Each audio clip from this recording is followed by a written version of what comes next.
Welcome to the Dr. AMADI Show, where we rise above the noise, breathe, and step into a higher dimension of leadership, emotional mastery, and personal rulership. I'm your host, Dr. Emmanuel AMADI, and in this space, we confront the pressures of life. And we awaken the leader buried inside every human spirit. Whether you're listening from Glasgow, London, New York, or anywhere across the world, this is your moment to grow. So take a breath, open your heart, and prepare to think deeper, live stronger.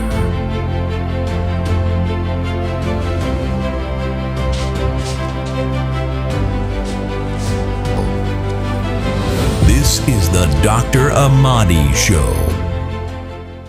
Welcome to another episode of Leadership in Crisis, how great CEOs think and make decisions under pressure.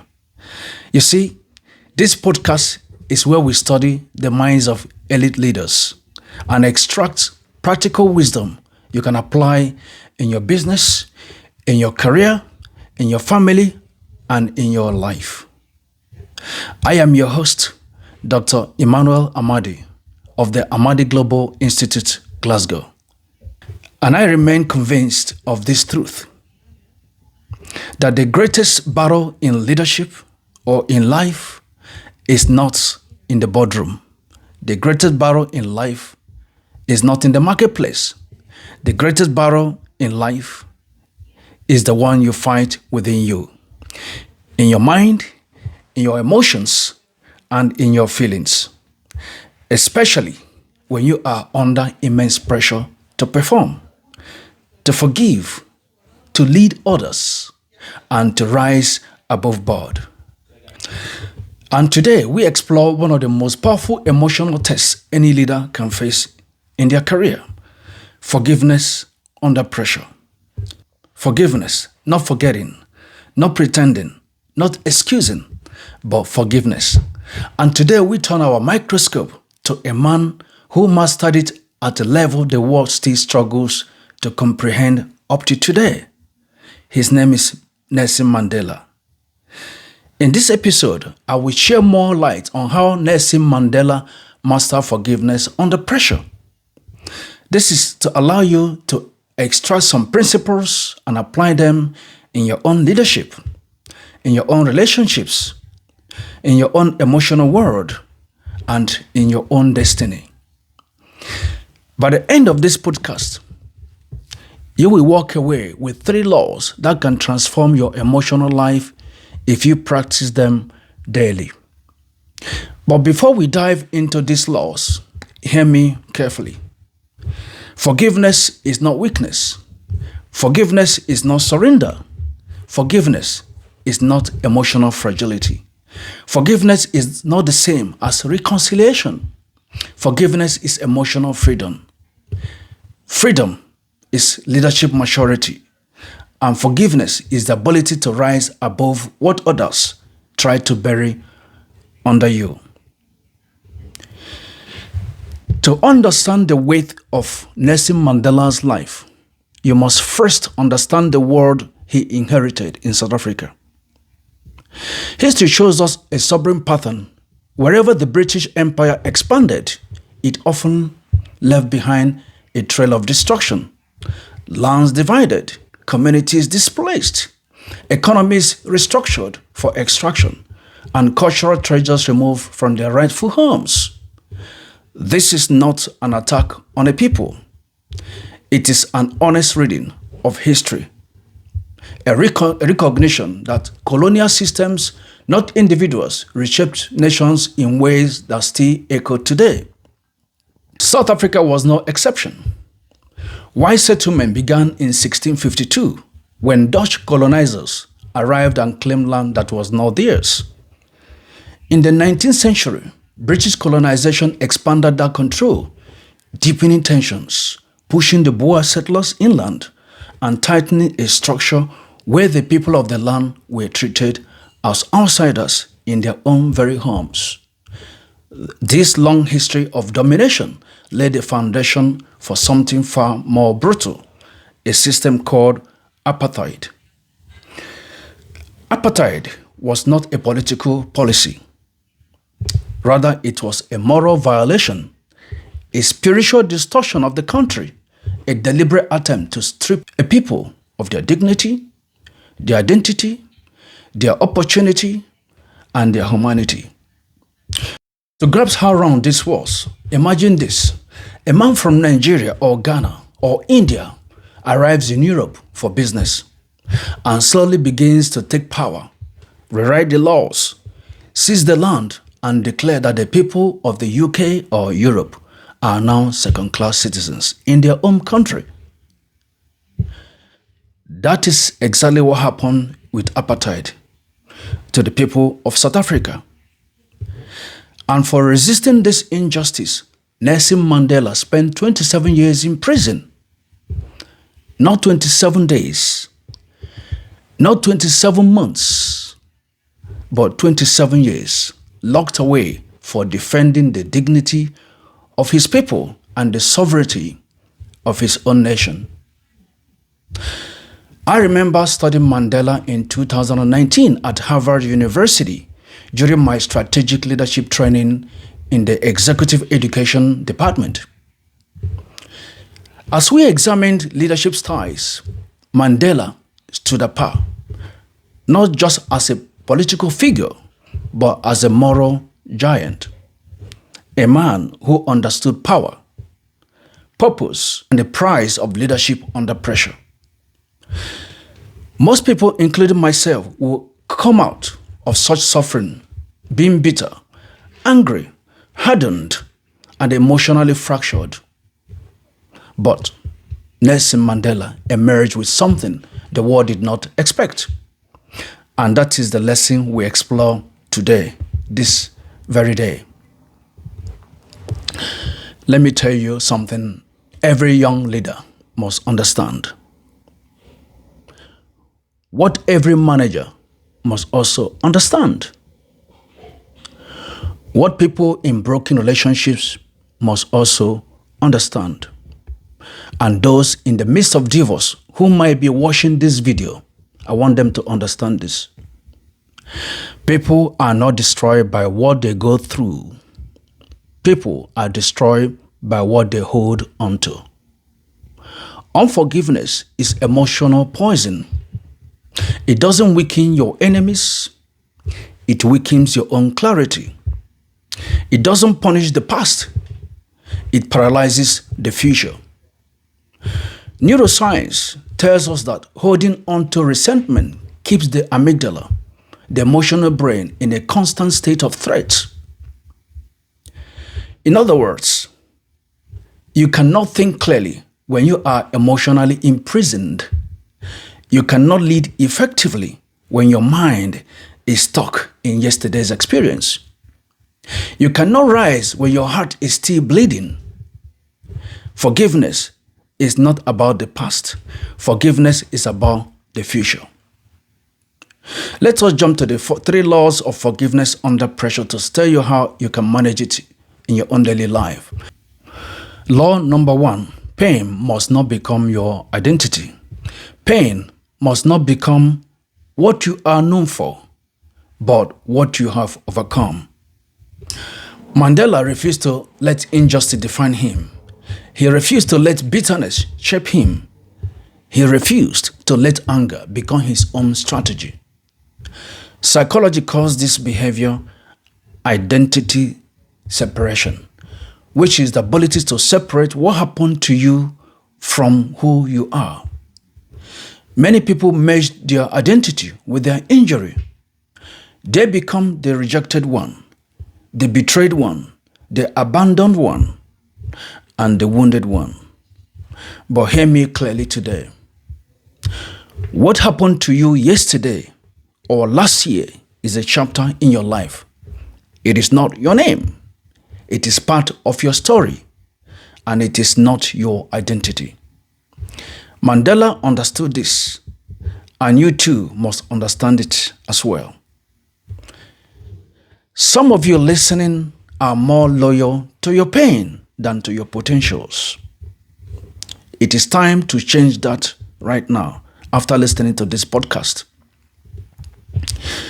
If this message is speaking to you directly, pause for a moment, like this video, subscribe and share it with someone who needs emotional healing today.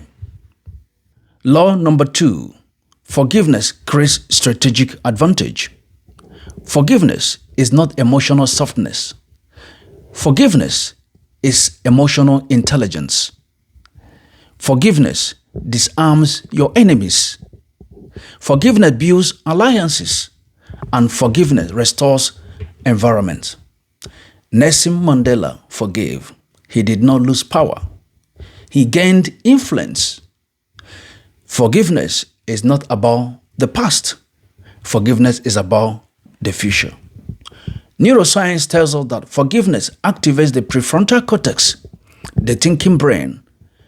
That means forgiveness increases our clarity. Forgiveness increases our creativity. Forgiveness increases our decision-making power. Unforgiveness keeps you reactive. Forgiveness makes you more strategic. Some of you are stuck emotionally, not because of what happened, but because of what you refuse to release. This leads us to lesson number 3. Emotional rulership requires vision. Law number 3. Emotional rulership requires vision. Mandela saw beyond the pain, beyond the prison, and beyond the injustice. He saw a nation healed. He saw unity, and he saw possibility. Vision gives you strength to forgive what your emotions want to hold on to. Vision activates the thinking brain. Vision calms the emotional brain. And vision creates emotional rulership. Some of you are fighting battles that vision should have solved. But let me remind you that when you see your future clearly, your past loses power. So how do you apply these 3 fundamental laws of forgiveness to your own personal life? Maybe right now you are not leading a nation. Maybe your crisis is closer to home. Maybe you are in the middle of a divorce. Maybe you were betrayed by a spouse or a friend. Maybe a business partner stole from you. Maybe a family member turned their back on you. Maybe a pastor or a church hurt you. Maybe you were lied to by someone you had trusted all your life. Maybe you were abandoned. And maybe you were misled at work. Maybe you were overlooked by your manager for promotion you earned or you deserved. Maybe your own children have cut you off for no reason of yours. Your emotions are valid. Your tears are valid. Your story is more valid than anyone's story. But hear my own story today. Your story is not yet finished. Forgiveness is not pretending it didn't happen. Forgiveness is not saying it was nothing. Forgiveness is not inviting toxic people back into positions of power in your life. Forgiveness is not letting them go. Forgiveness is not letting yourself go as well. Forgiveness is releasing the weight so that you can rise again. Forgiveness is choosing your future over your memory. Forgiveness is saying, I will not let what they did decide who I become. When you forgive, you are not rewriting the past. You are reclaiming your future.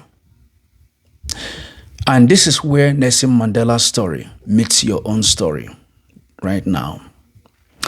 If a man can walk out of 27 years of injustice without becoming a prisoner of bitterness, then you and I can decide by the grace of God that we will not stay imprisoned by what they did, what they said, or what they refused to be for us. Here is a bold statement for you to consider today. Forgiveness does not always restore the relationship. You can forgive, but not forget.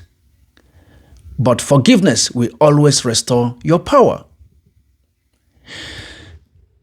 Right now, if you know someone who is carrying emotional wounds in their mind, someone going through a divorce, a breakup, a family conflict, a church hurt, a business betrayal, a friendship that exploded, or a silent war inside their own mind, send them this episode because I feel it's more connecting than ever. Do not assume that they are fine, because some people often suffer quietly. Leaders often bleed in private. Share this with them and say, I thought of you when I hear this podcast from Dr. AMADI Show. You are not alone, and your story is not over. Nelson Mandela reminds us that forgiveness is not a sign of weakness. Rather, forgiveness is a sign of emotional rulership. When you forgive, you think better, you lead better, you love better, and you sleep better. I am your host, Dr. AMADI from the AMADI Global Institute, Glasgow. Thank you for joining me for this episode 3. If this episode challenged your thinking, then you are exactly the kind of leader we work with in our institute.